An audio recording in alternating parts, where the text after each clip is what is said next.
siban kiyana o kuy wakati su akarin ge gira diga gunendi agara nya mobe ay mokentu himbe gara annaka mundi mude ngari nge yokendi nda famu kita aga digande ta dangi degede kenya na gorun saga yokendi gare complex ke jaw na sun burse dade an gundiga ti gorun bay yokendi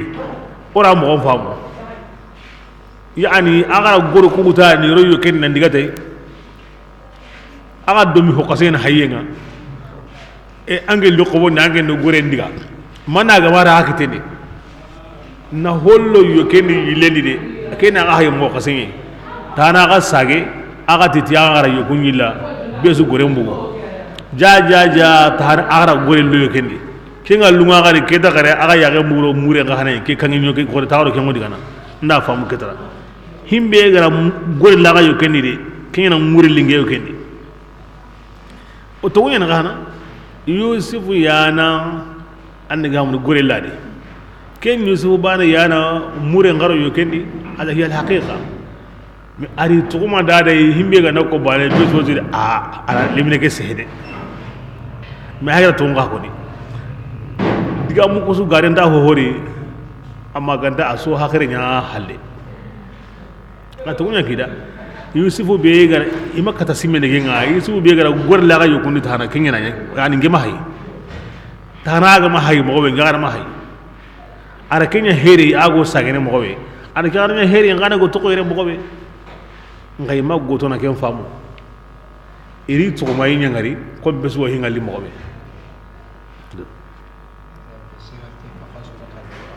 ya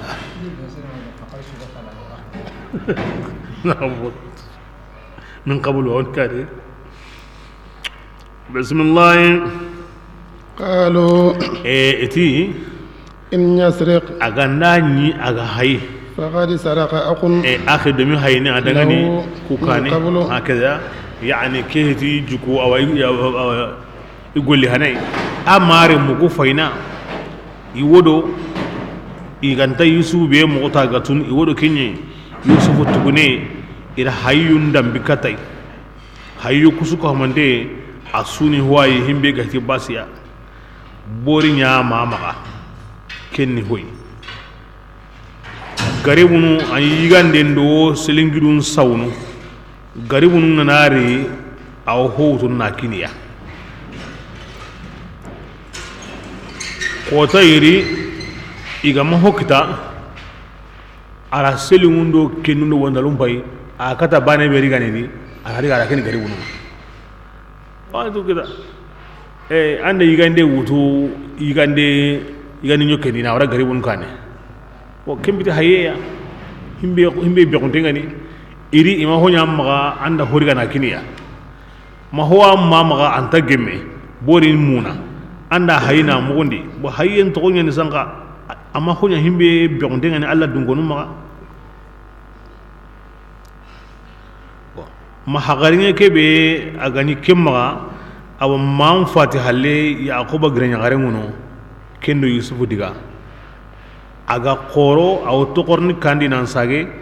habe ni me gana akani mo ken kadi ati grada ngani ati lemme yusufu akininga lanta surna halle awa grenya garen tinda famu warna kinanga agrenya garen ta tinta kinanga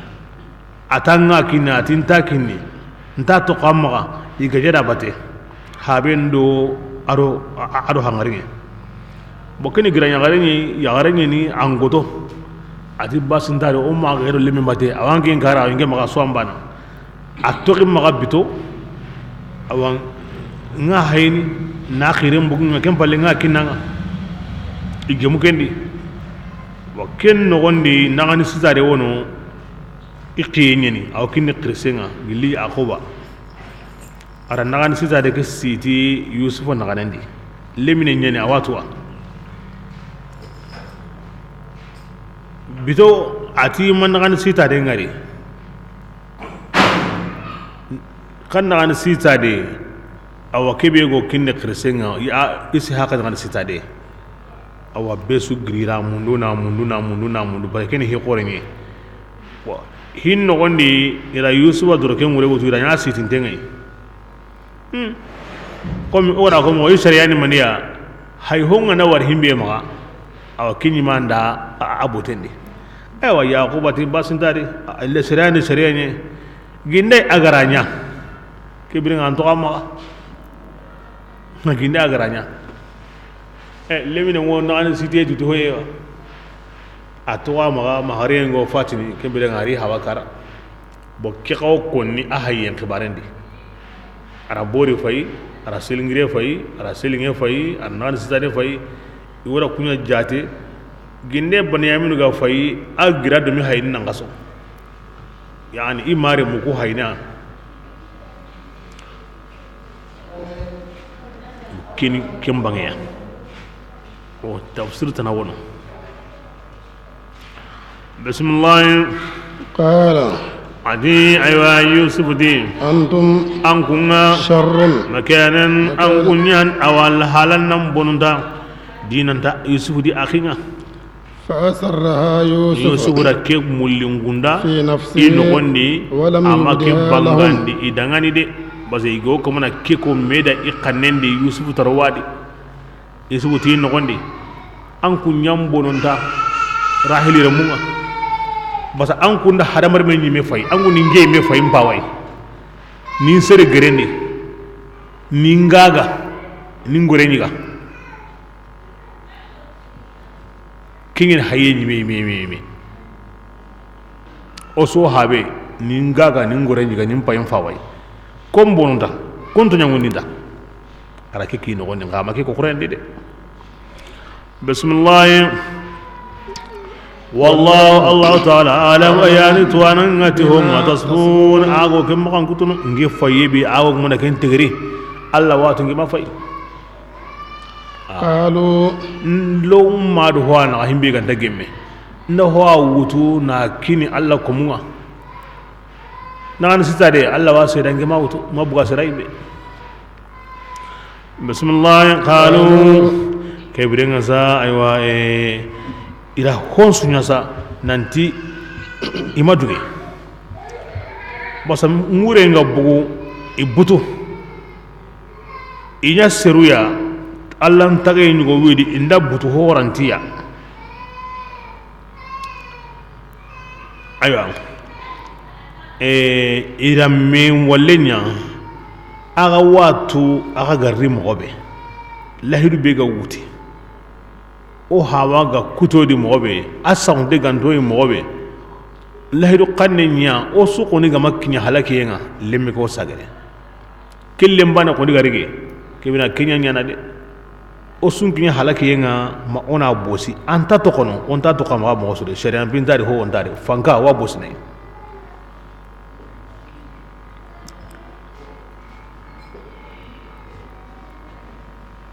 igemadi iti saganu mani menayre iti saganu tammi shamun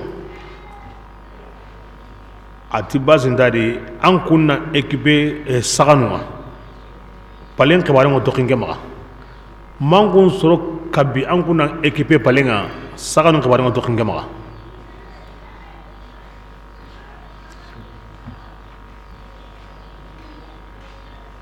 iganda karu ko gandi kanemu asu no ngala anya hadamare mi yow anya kentana ho gandi kanemu ay no ngala nganan ka hokke mu ya i yugo ganda katime bane e butu yem panke ngo baka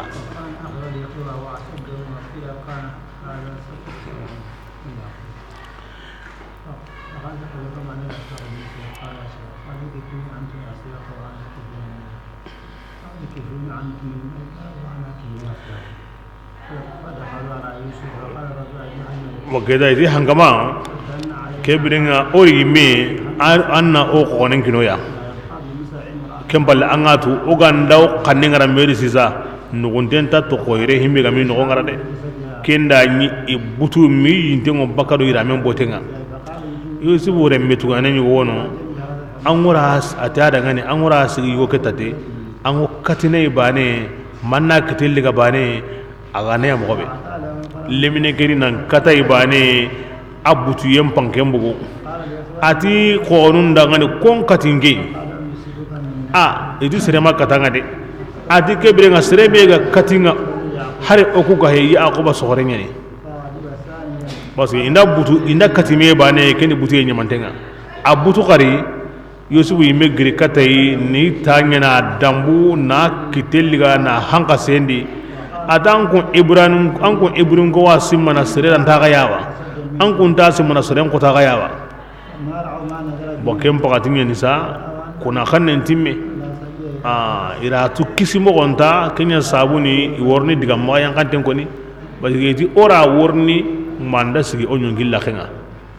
awa sebe ga wida na bonde tikenga kenya butenga butenga ranta soro no ga himbenda inda katanga panan panke ngo baka kibida qad uhita bihum kenya sabuni ira maga yan kadiga men ko ni inya halina mundu hankani nan konto bismillah قالوا إتي يا أيها العزيز يا سرقورك إن له أنا تحابي ولمك دغني شيخا كرسنيني كبيرا وكرس قوري فخذ أحدنا وندي أقورني لن يرندي أقورني الله أن بني منني أهابن لا كسمن سكان الله أن بني منني كيني قورين كبيرا أمو يوري كنا نكيني كومي مكانه أولم كبتني إنا أوكوني نراك وانكين علي من المحسنين أن يسرون دين دانوني دائما أن أسرين دبرني قال han kaman ti da hinga yusuf ya معاذ الله arnin kisindikena أن نأخذ olligandi إلا من mayemme be وجدنا ogaro yukinni متاعنا kemmaga إنه inna oku onda kenya la zalimuna otyundi de angun da shari'a ne anda war himbe ma kenyan to koyre angun yimeti ona sere wara kem batende yalli umatu nyundi kendi wa arno gusun nyundi bismillah فلما birakem be استيأسوا ega gigaran kuti منه awa gillil awa akhin kitamonga خلصوا نجيا kebirenga awa illato iduru ira mengari ira gundon dabare kare قال كبيرهم itim yawa imme ngallende korenti dangani ألم arawnyana تعلموا wunga keni robelia ngarawnyana warayim pokore daiman keni yahudai aha wundi kyan kasa nka gandanya waray sire guminya ken kan hokore nyugo keni yahudai alam ta'lamu ankum matu أن aga أباكم haba yaquba قد أخذ ara lahidu موثقا liga aga عليكم maga من الله awa idu allah aga ومن- akhindi wa min qablu ومن قبل ku kane kahana ما فرطتم aga harati في yusuf يوسف kahana di makini zaidanga arawnyana masdariyanga mubtada'un khabaruhu min qablu ku kane aga harati yusuf di walma wa min qablu ku kane ma aywa golle be aga kenya yusuf aga harata di aga ken qatu bismillah فلن أبرح kebirenga فلم ke أبرح koni الأرض taga bakka awan kenta gilli misra ngunya ndikoy حتى يأذن mim أبي faban dunginda tinnalli أو يحكم ma الله allan kitin dangani nan katar limine kitlandini وهو allah taala خير الحاكمين. ayani kitanan su hotle muntenga ke konan nge khallenga kadiga nge kon tabakayre man ni mega na tinnalli ma allah na here nyinda nga won ko wonen tlanni mo be ndago digana bismillah ارجعوا an gunnan sage إلى kata أبيكم haba yaqumai فقولوا onda diga otini mani aw ken ko ni dangani aw otina dangani يا أبانا ya ahaba إن ابنك alliminga سرق ahayde وما شهدنا ma oguma shedayde إلا بما ma gantati himbe علمنا. alimuna ogara kentu yani kharakuna wala ngalade afai nka ogara himbe tu wala kenya warde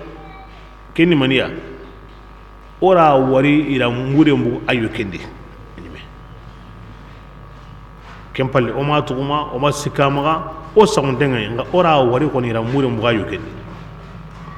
wama kunna basa o kuma nya hafizina tangandanu ya للغيب yimu kuntina de yani o ma tu bira kebe wallahi dun kinanga nan kuna nan di ondari kewnyana o gande kento o nya to kono o mayato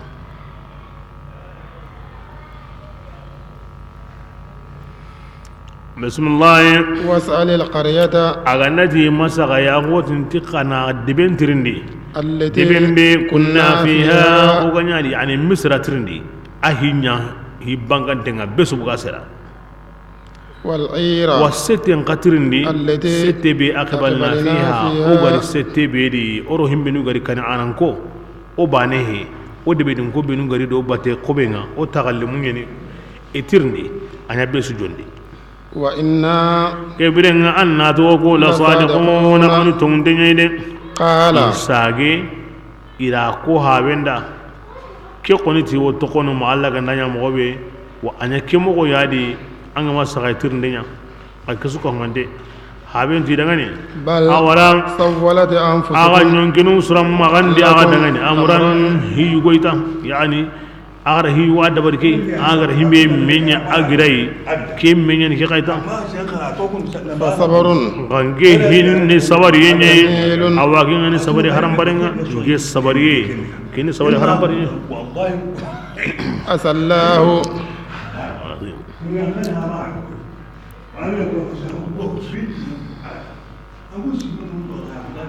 sabari haram barenga maniya masiba gumenna sabari anti masiban konni taga hosura anta jotine ga awatu Allah yana anya awarna girndi a kinyen sabun a gari hinkin Allah yi amma setten tirindi jankona hare kinyen ga misran kontirindi ari dukin Allah kitenga ami giken kutu awa nanti awa kumbani halle hiyo warninya abi ke mabugadi kinyen sabri haram parenga bismillah asallahu atahu sina Allah taala أن يأتيني ana ringeya bihim tisuya jami'an yusufu ado kebe gatin tarni aro binyamin isisusu kense Allah da إنه Allah taala huwa atigi tigi al-alim ayani ke lalam to ananga al-hakim ayani ke mundindaranga وتولى e bane tunu amma tlakenga anya hilloi amma tlakenga anya sikoi alla komasru ani jarabina sere suru alla nanga tindanga ajarabunna nan kotanga sere su bismillah وتولى ade yo sibu halla koy عنهم baka ire munga ari tokono ari hayni tokono nan kari isi halle magondi imma salalle magondi igolnya le magondi abu halle na kombe nyugo tabari na togon sagono di sunon kombe bismillah وقال aywadi awai aqobati يا أسفا atiya ange sunongo على يوسف yusuf kamma ويبدت عيناه ayya umpilli qura من الحزن awa sunon sabudangani فهو ati yusufa عظيم ahago butumbuinga nga baranta ko ni serra de asunna men pakanga butumbuinga anta ko قال ni serra walakin al-kadhamatu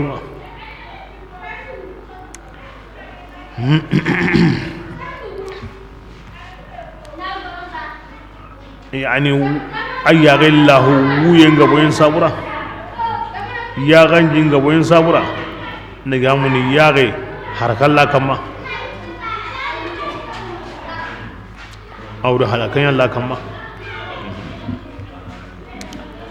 bismillah قالوا أو أكورنتا دغني وكنا جعلني تفتح أنكن تغلي تذكر أنغا يوسف يوسف هنكوني حتى تكون مانغانيانا حردا ينغي يمي هلكين يعني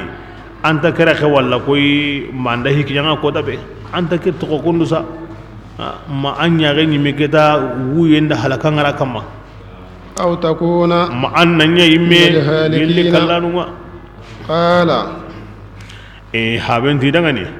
إنما أشكو enge بثي suno kote be ga wono ngena kitra koyni إلى الله kata Allah yaide وهذني suno nyime إلى na الله koyni kata Allah yaide ke komi ga mi suno koy Allah na koyni koy nda ko korahina ndi mo on ko koda ndan tagendi koda sunu denni mpaka ngo butumbuinga nganda koy Allah ya Allah bigara kininga bismillah وأعلم ما ngange o hotu من الله gilli Allah taala awa hinnenga لا تعلمون aganta kentude nge go himbe to aganta kentude ba adumi kuyini wurun kuyi yugoya kenya sabu ya kenda annaka mun di akhiran tawani mosri ara turo kembate nandi yusuf alayhi wasallam awono amakara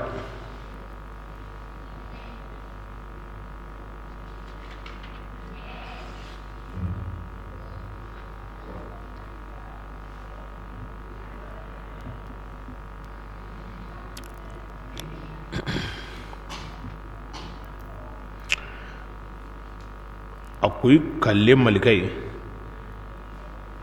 makalle malikari buga yime yaquba tiyati malika seneke malika qoreke ngantirni ngere me yusufa aywa anda yongilliga wa makamo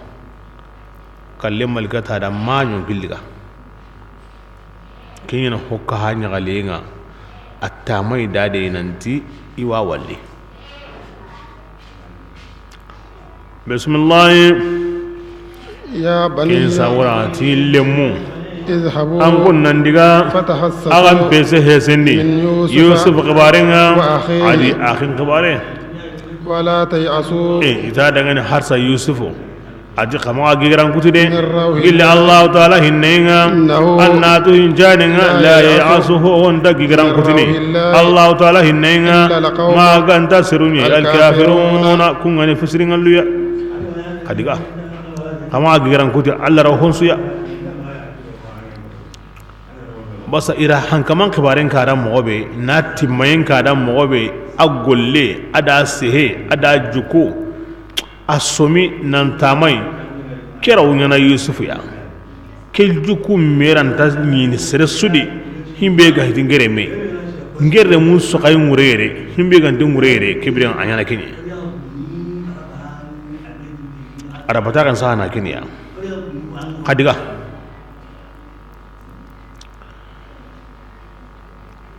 atike batare wakin wa annaka mun di bataren sa kadiga tay agri bataren nogoni agri akobai alla kome ishaqa reme alla qurusindi ho ibrahima kismare alla minyange awra kata misran pankamanga anna tukedange halle oku alla ram masiba nyabbe sindi okuya nge kisma ibrahima iraki tumpili data numpili siti na siri yimbendi asabari alla hinda nge wa habba tugune ismaila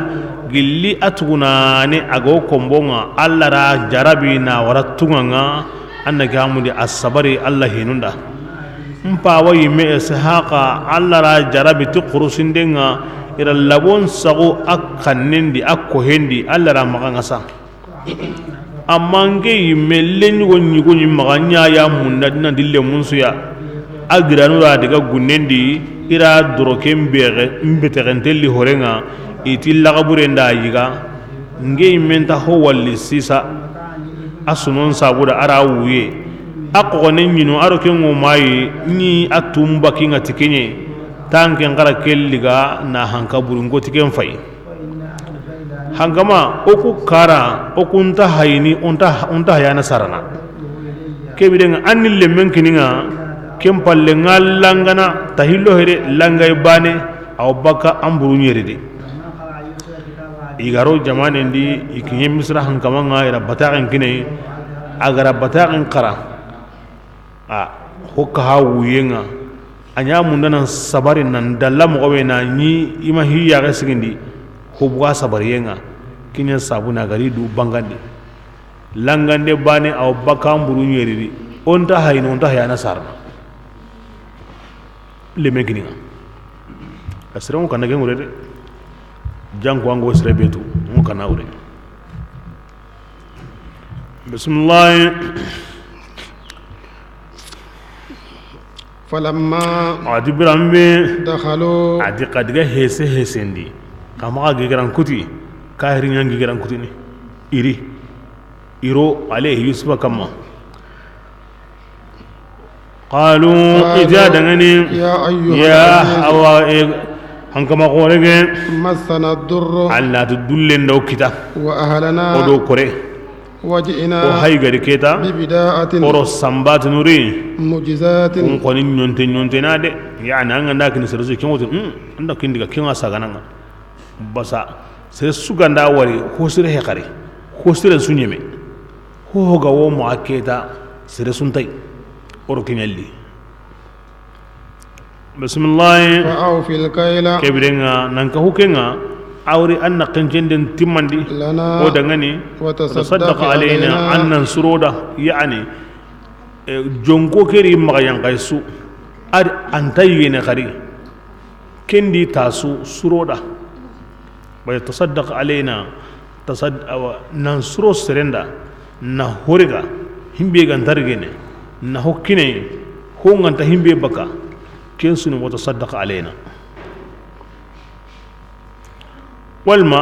وتصدق علينا او خونن كيني اورانديغا جونكم باي اخوني سريه نكا جونكول ليغا حالنا كنجندي اودا تصدق علينا هو كهوما او خونن كيني ديغنا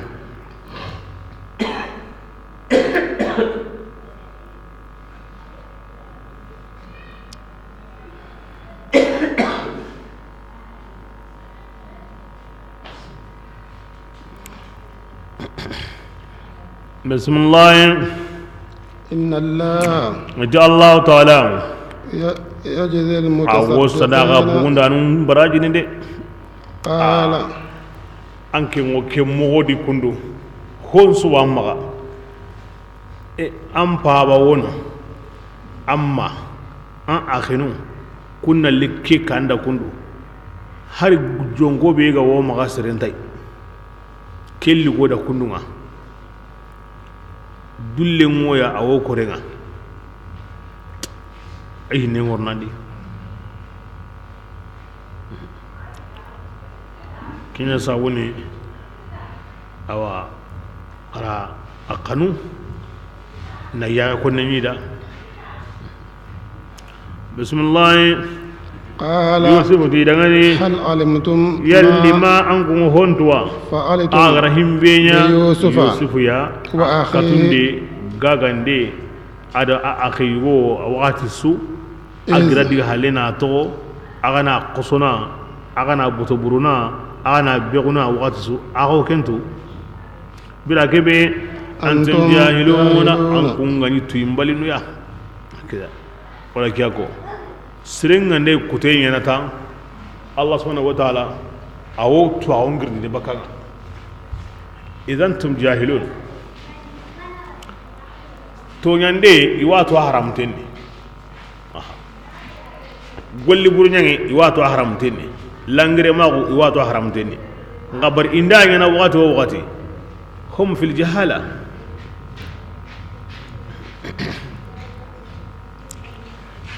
بسم الله قالوا تادغاني بلا كبي إغراتو أنك يلي كبرين أنك تيجي لأنت أنك يعني يوسف يوا قال يوسف قتي دغاني أنا يوسف يعني يوسف يا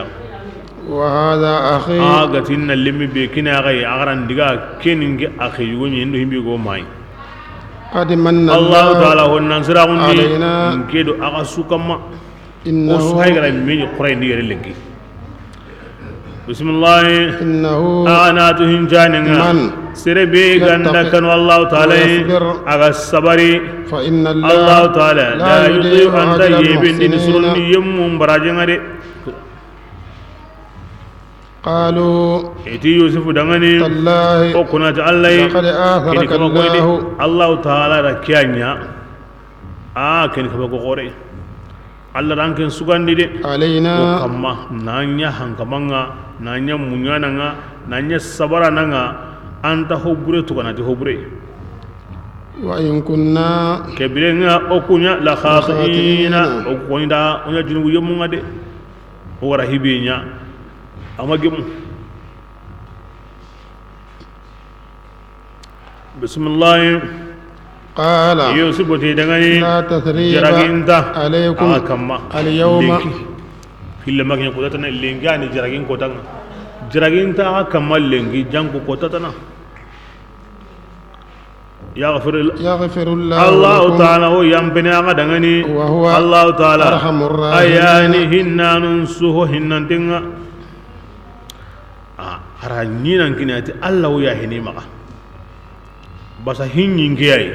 ngiyo ya hene anya o hawo ya hene kebran an ngana kutunya mundenya ya hen Allah ya hengo jongini himbe ni kunga ya hene bane kebran Allah ya hene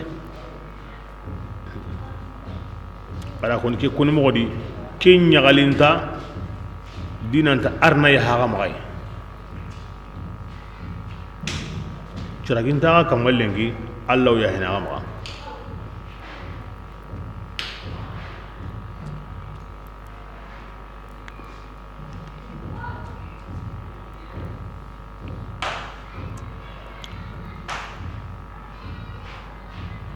Yusuf alayhi salam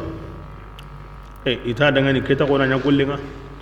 agiran sogobando nelle ange ngoki ugo khilli olli yige kibringa oku koni wo yagun keta oku dan kenna me wari o yagun nan ta ko me di kinya gun oku keta de na sabunya himbi ga dangi odo me naga oku range dan ta ko qari yu ke bana nyimendi ko tasu tahillo o yagunai amma tu sugara here be ko ni kenga ne yagun bugiya ati an kum ta famuno misran ko nyinge ko mun bayna daiman manya misra talinga ti senna wo kamane da kamane be gara tampille goren kome kinyandi hankando koroega kenyi misra talinga himbe ga na kullina katime bane senna wo kamane da kamane be gara tampille goren kome kinyandi hankando daron tawo me kenni koy i wodi ngiyayi tampille goren kome donc nge ko mon bayna dingal harbane nge imena daronta kita nanti serewinga himbe no goni seruni me yaga mo hakidi horu nyani awa besu ko man dengi xibare to haranga mi wari ndi aga tuyi nan dan kunni nge karongo ndi kinyen ngira daronta kita nanti oni ibrahima kismaruni esi hakare munyono ya akobare munyono ndi kin kitan kunya bade an kun wani ngi karari yen tono kendi har san ko ma ko kan gonni de nge wurugi tankunye wa hakaza alla ko musulman yana kundiya al mujamala na mi haram parondi an na tango bote yugo boni tangan du yang kandini dron i bote be go amure ko kenya ko ni ay ngi anan ngi ngure anya kan tinkara ngeya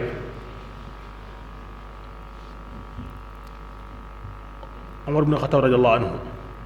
ko te arsu inna abubakar arsu inna ali rameni alla farel laqena alla farin tin bismillah ko hololono ida leri baniya anke mbolo anke nyangamalu anyani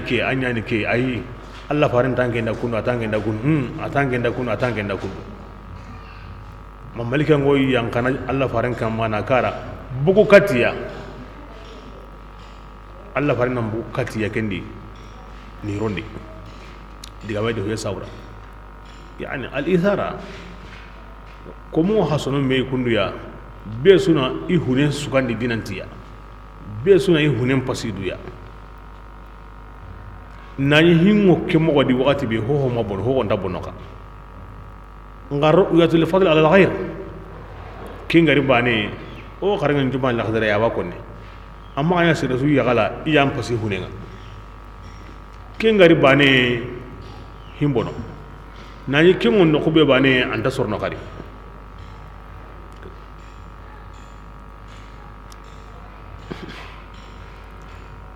bismillah ya bidan adim pa wannan kammo ida ma kan kutun kada kan ta walli lengi de na sabuni anke pin wuye aywa bani amun khallen kibare kenda qoro ni me gusuran ta gilna sigi qadime kinya sabuni ati daga ne izhabu qaqusa gadiga tin dorokenga ke doroke agaswat ibrahim dorokenga ni akina yi imbendi ira doron serade ke doroke yanyi awakini kabiran an kabirin qirse mampa wangawo aro awa bagan sisini nanganenga agari ngara girendi ke doroke yani nyagara qur'an nimpi nyaga bugundi age ama wari suno yeme kama magala hiya abu arjanna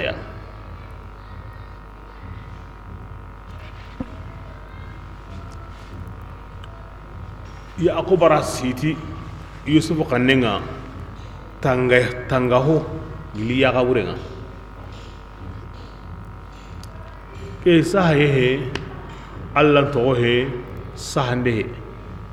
mitabarrukan bi barka mun de saburatai aga bugu kitti suru bedi ada ga yanka himbe sabura ada ga bugu nokobe kim barken sabura arara kannenga ananya da kisi sabu ya aro ya burno mena tanga da hosi tan kannenga bane ta anya hillaga bane ya subhanallah ike ngo bakamina kim bugu kan sunna di kim bugu kan salama godi kim bugu kan tuwa godi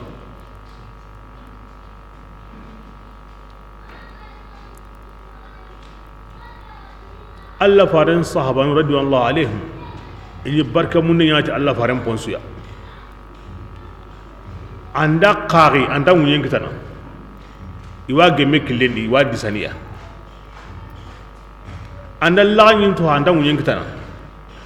anda lage no gowe iwa sogono magara kumem bondi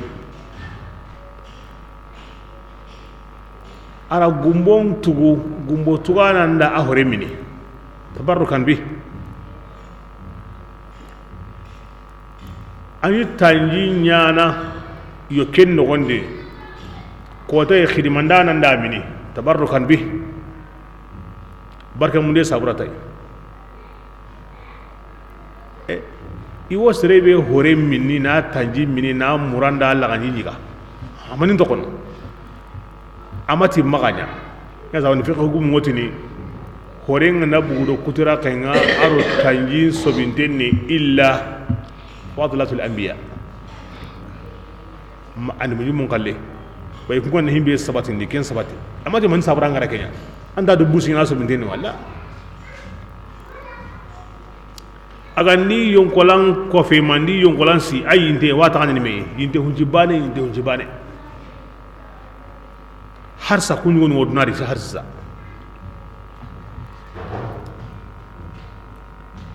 Khalid Saifullah al-Maslul ala a'da'ihi Allah faringana tawrati Allah kaha jaja huy wawa ma kemen ta kutum maka usasatul mustafa Allah farin yon kolanga si ayin te burguru wana maka mudakharun fi miqfarihi asawndengo amiran ko hunen nogoni naro ko hunen ga amiran ko hunen lakam sahabon da korosi anda sorba ko hunen na yere besu gay do mundu no khalluti nan ko hune ki wani besu do mundu ko hunen yere anda brisa su honu na yere besu do mundu no adun ko hune itangi ngando manan ko hune kedi ati himbe wari himbe watu da ati dengan Allah faran min de nge ko hune kedi e anda to ko kandi man sawura mi ren ko hune ngure na rari bay gajalle manga no ko be kan ko to ni yonkolani no ko gabe wono kinga na jogi ya ko kinga nga yonkola ngoni kana kare nga lula ken hinye min denga de mi ren ga way mi Allah faran min to Allah fare ayin de lo yimeno asa on tan wakin adina dan miran ko ne ke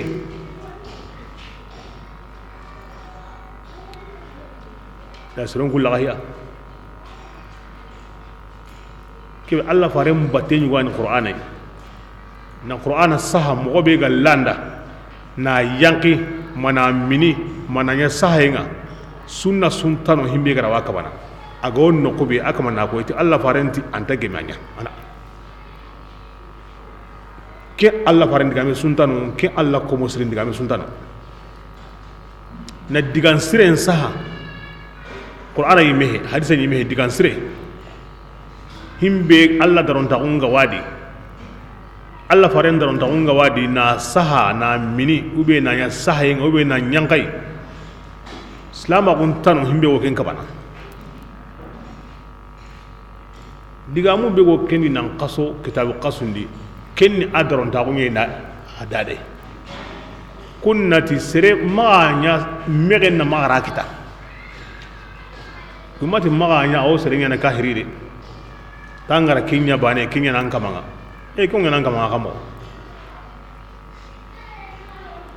Allah ko musurum batin ko musuren tasrun ta Allah farenga Allah farin ni denga nanya Allah kan jinga nanya a horenda tan jinga nanya a qur'anan ka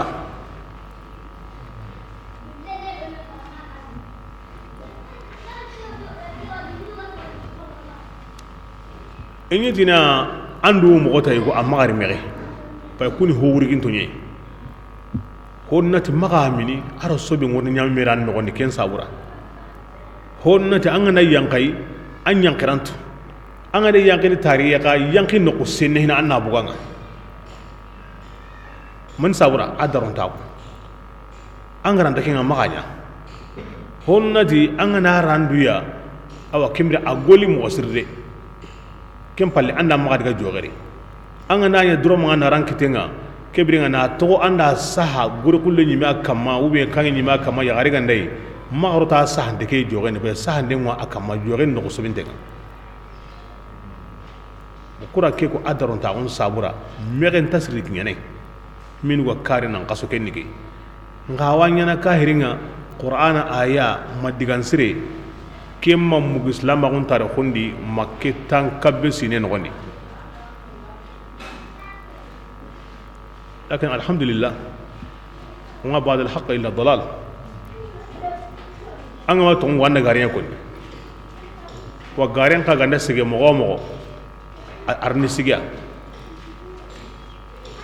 سيسا يوكونا ديغامو تناكو همينو غاني كي كوني إيمو كونا قولو تنايا نانكو يوكونا سايا كاتا إيسا بابانا لا بد أنا ما تقول وانا غارين كون يوكونا سايا كاتا إيسا بابانا الحمد لله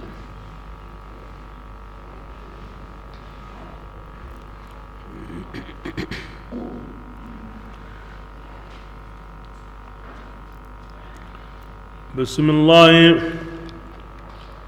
اذهبوا دي قدغا بقميصي تين دروكينغا هذا كي دروكي فألقوه أغاني دروكي كسري على وجه بابا أبي يا غلقينغا ياتي أنا قوسا غري بصيرا غلاني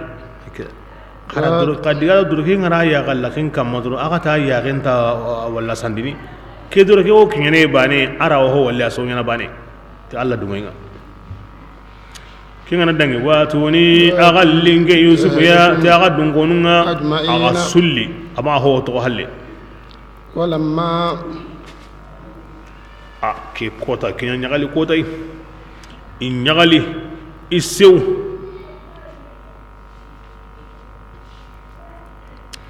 ati birambe فصلت العير ستنغا بوكم او مصر de binogoni قال أبوهم habenti dangani yani yusuf ato yaqub are munga bu misra de bendi bane nankiye kampallenga nokube wakili arisu misra ikiyeno bane nangemutai haben kawa konni ma idebenga ire mundi kismarunda inni atinge yaqub allengide لا أجد ريح يوسف wallahi yusuf timengi nonendi aso an ko ma kampa ko ma misran kampalenga ko ma ke jamani doru ati yusuf timengi nonendi lawla an tufannidun qabari awin garandini nganda ko ni agoti ni ngi ngolan sire agoti ni ngolan kare kempalle lenki suuti men ngi nonendi wasi qalu ita dangani تالله akin kabakoy o kunati allah إنك kangen yaquba في دلالك an yusuf kanu yegeni القديم kingani kanu dangin dege ya anna mundata har samani yusuf tibe yusuf keta on ta kabaru tamani mesine kemmani timina angen no har sa atin da kinya ko nganda ko ta ko tin nin ko lankare kembale yusuf timen ngen wonan lenki kenda ñu ko ma misra kampalle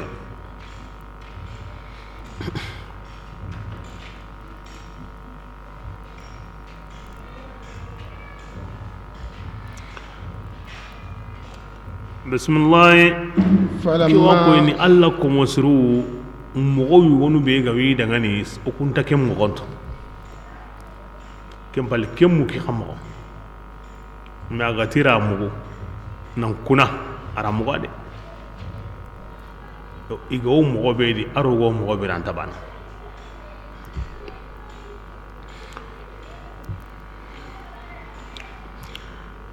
dorhinga kini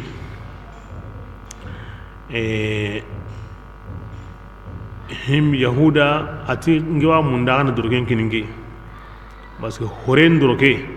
kinni sunon durke ngaro kenan diga mpa wanta mu kenga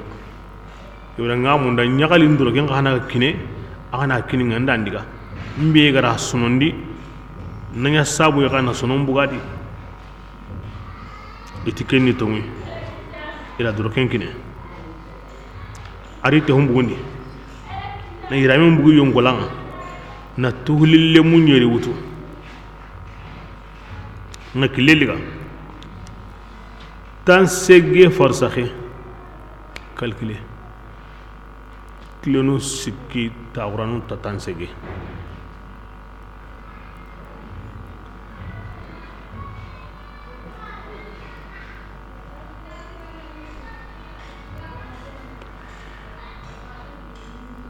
ari to humbundi na iram bu yongolanga tuhulele munyeri yawa maga ara kileliga amatle ayiga yinga ma agawo kimene i habai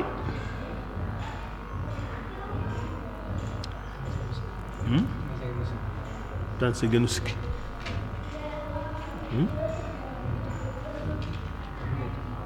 kamu helli ado atan ade kilometri تقريبا aga diga ha isu gara koni mo be anya kem mo godi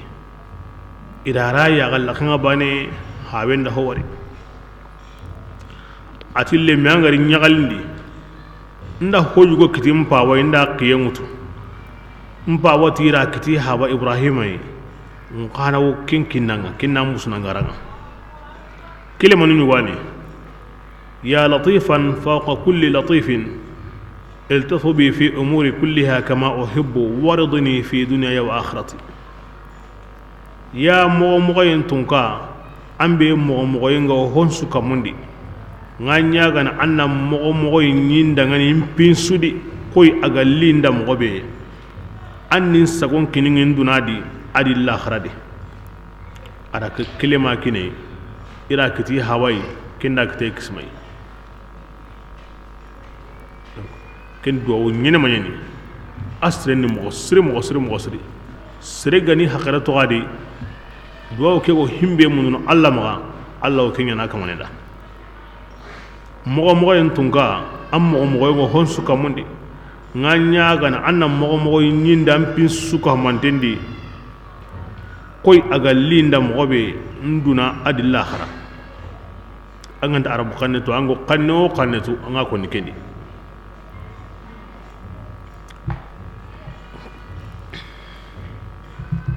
بسم الله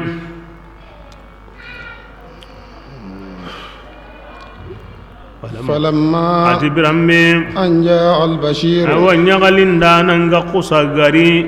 ألقاه أيوة أري دروكين سري على وجهه إيها ويغلقنا فارتد أقصى ساقي بصيرا ننيان اللاني قال حابنتي أو إكورين دغني ألم أقل يلنجي ما لكم كوني أغا دغني وا إني نالدنجي يعقوبا أعلم ما نجو هونتو من إلا الله الله تعالى لا هنو لا تعلمون تعلمون أغانتا كنتو دي ديغو الليو أغاتي نيمين كاري ديغو الليو أغاتي نغوا مندان كيلونغو دا باتياني ديغو الليو أغاتي كي هيني مسا نندو كل غايا أنا خمو